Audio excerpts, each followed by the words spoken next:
মাধৱদেৱ প্ৰতিষ্ঠিত ঐতিহাসিক ঢেকীয়াখোৱা বৰনামঘৰত অসম লাইভ 24 আৰু NRD গ্ৰুপৰ উদ্যোগত তথা ঢেকীয়াখোৱা বৰনামঘৰ পৰিচালনা সমিতি আৰু গাঁওবাসীৰ সহযোগত অহা 15 জানুৱাৰীৰ পৰা 19 জানুৱাৰীলৈ সদৌ অসম ভিত্তিত ভাওনা প্ৰতিযোগিতাৰ আয়োজন কৰা হৈছে। ইতিমধ্যে 20টাৰো অধিক ভাওনা দলে পাণ্ডুলিপি জমা দিছিল যদিও সমিতিৰ সিদ্ধান্ত অনুসৰি লটাৰীযোগে প্ৰায় 10টা দল নিৰ্বাচিত কৰি উলিয়ায়। বৰ্তমান কাৰ্যসূচী অনুসৰি বৰনামঘৰ ৰংগমঞ্চত অনুষ্ঠিত হ'ব লগা প্ৰতিযোগিতা পহিলা দিনা পুৱা পৰিৱেশ নিকাকৰণ গছপুলি ৰোপণ অস্থায়ী আসন প্ৰতিষ্ঠা কৰাৰ লগতে বিয়লি মঞ্চ উদ্বোধন কৰিব সত্ৰ সংস্কৃতিৰ বিশিষ্ট সাধক গৱেষক শ্ৰী শ্ৰী নতুন কমলাবাৰী সত্ৰৰ প্ৰভাত বৰা বুঢ়া ভকতে। অন্যহাতে প্ৰতিযোগিতাৰ কেইদিনৰ অধ্যক্ষৰ পদ অলংকৃত কৰিব বিশিষ্ট সমাজকৰ্মী জনস্বাস্থ্য বিভাগৰ প্ৰাক্তন কাৰিকৰী অভিযন্তা টিম্পেশ্বৰ বৰাই। সেয়েহে উক্ত ভাওনা প্ৰতিযোগিতাৰ অনুষ্ঠানটিত NRD গ্ৰুপৰ হৈ অধ্যক্ষ নৃপেন দাস আৰু ঢেকীয়াখোৱা বৰনামঘৰ পৰিচালনা সমিতিৰ হৈ প্ৰবীণ কলিতাই সকলো ৰাইজৰ উপস্থিতি কামনা কৰিছে। ঢেকীয়াখোৱা বৰনামঘৰত অসম লাইভ 24 শ্ৰদ্ধাৰ নৃপেন দাস ডাঙৰীয়া CMD তেখেতে মহাপুৰুষ প্ৰতিষ্ঠিত ঐতিহাসিক ঢেকীয়াখোৱা বৰনামঘৰত 5 দিনীয়া কাৰ্যসূচীৰে ভাওনাৰ প্ৰতিযোগিতা অনুষ্ঠিত কৰিছে।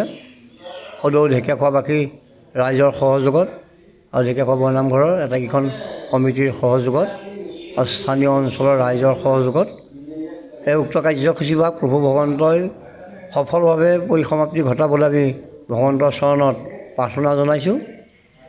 আমাৰ অসমীয়া 1 মাঘৰ পৰা 5 মাঘ আৰু ইংৰাজী 15 জানুৱাৰীৰ পৰা 19 জানুৱাৰীলৈ আমাৰ প্ৰতিদিনে 2খনকৈ ভাওনা অনুষ্ঠিত হ'ব। এয়া আমাৰ প্ৰথমখন ভাওনা আমাৰ 4 বজাত অনুষ্ঠিত হ'ব আৰু দ্বিতীয়খন আমাৰ 8:30 পৰা আৰম্ভ হ'ব। এনেধৰণে আমাৰ এই যি প্ৰতিযোগিতা এই প্ৰতিযোগিতা ভাওনাখিনি সফল সমাপ্তি ঘটিব বুলি আমি প্ৰভু ভগৱন্তৰ চৰণত প্ৰাৰ্থনা জনাইছোঁ। আৰু লগতে আমাৰ যিজন দাতা সেই দাতাজনৰ তেখেতৰ পিতৃৰ স্মৃতিত আৰু আগতেও তেখেতে আমাৰ ঢেকীয়াখোৱা বৰনামঘৰৰ মূল সিংহদুৱাৰৰ সন্মুখত এটি আটকধুনীয়া বাটচ'ৰা বনাই দি আমাৰ এই যোৰহাট জিলাই নহয় অসমক তেখেতে নামঘৰভাগী পৰিচয় কৰি দিয়াৰ ক্ষেত্ৰতো যথেষ্টখিনি অৰিহণা আগবঢ়াইছে। এই ঢেকীয়াখোৱা বৰনামঘৰ ভাগ আপোনালোকে সকলোৱে জানে, এই ৰাইজৰ অনুষ্ঠান, এই জাতি ধৰ্ম বৰ্ণ ভাষা নিৰ্বিশেষে অনুষ্ঠান। ইয়াৰ ৰাইজৰ দান বৰঙণিয়ে এই নামঘৰভাগী আমাৰ চলি আছে, অনাগত দিনত চলি থাকিব। আমাৰ লক্ষ্য উদ্দেশ্য এতিয়াই যে আমাৰ যি মাতৃভাষা এই মাতৃভাষাৰ ভাওনাই অনুষ্ঠিত হ'ব। সেয়ে উঠি অহা প্ৰজন্মৰ মাজত গুৰুজনৰ কলা কৃষ্টি সংস্কৃতি এইখিনি আমি জীয়াই ৰখা মানসেৰে এইখিনি কৰা হৈছে আৰু উঠি অহা প্ৰজন্মক উৎসাহ দিবৰ কাৰণেও আমি কৰা হৈছে। সেয়ে যি আধ্যাত্মিক দিশ এখন ভাওনা হ'ল 7টা বৰসবাহৰ যি তত্ত্ব, এই 7টা বৰসবাহৰ ওপৰত এখন ভাওনা হয়। তেখেতে তেনেস্থলত 10খন ভাওনা কৰিবলৈ ওলাইছে। তেখেতৰ সমস্ত পৰিয়ালবৰ্গ, তেখেতৰ সন্তান পৰিবাৰ আৰু তেখেতৰ যিসকল কৰ্মকৰ্তা প্ৰভু ভগৱন্তই কৃপা মিলাব।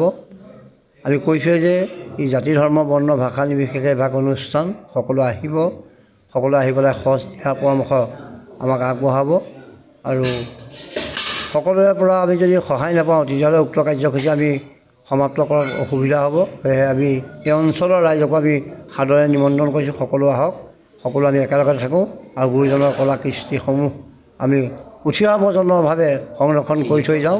সেয়েহে অনাগত দিনত প্ৰভু ভগৱন্তৰ চৰণত আমি সেৱা জনাইছোঁ। সকলো মংগলে থাকক। নৱবৰ্ষৰ আমাৰ যি আহিছে এই নৱবৰ্ষত যে আমাৰ 2025 চনটো খুব বেদনাদায়ক আছিল, যাতে কোনো কাৰণতে 26 চনটো আমাৰ কোনো কাৰণতে বেদনাদায়ক নহওক, আমাৰ মাজৰ পৰা কোনো হেৰাই যাব নালাগে, তাৰ প্ৰতিও আমি প্ৰভু ভগৱন্তৰ চৰণত প্ৰাৰ্থনা জনাইছোঁ। সকলো কুশলে মংগলে থাকক, সকলো প্ৰভু ভগৱন্তই কৃপা মিলক আৰু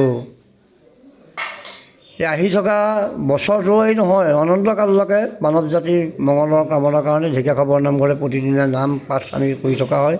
ভাদ মাহত 4 পষেঙীয়া পালনাম কৰা হয়, চ'ত মাহত বৰসবাহ আৰু ৰাসো আমি উদযাপন কৰোঁ। সেয়েহে আমি সকলো জাতিৰ মংগলৰ কাৰণেই কৰোঁ। সেয়েহে আমাৰ প্ৰভু ভগৱন্তই সকলোকে কৃপা মিলাবলৈ প্ৰভু ভগৱন্তৰ চৰণত আমি সেৱা জনাওঁ। টিয়কৰ পৰা বিৰাজ বৰা ৰিপৰ্ট টাইম অফ আছা।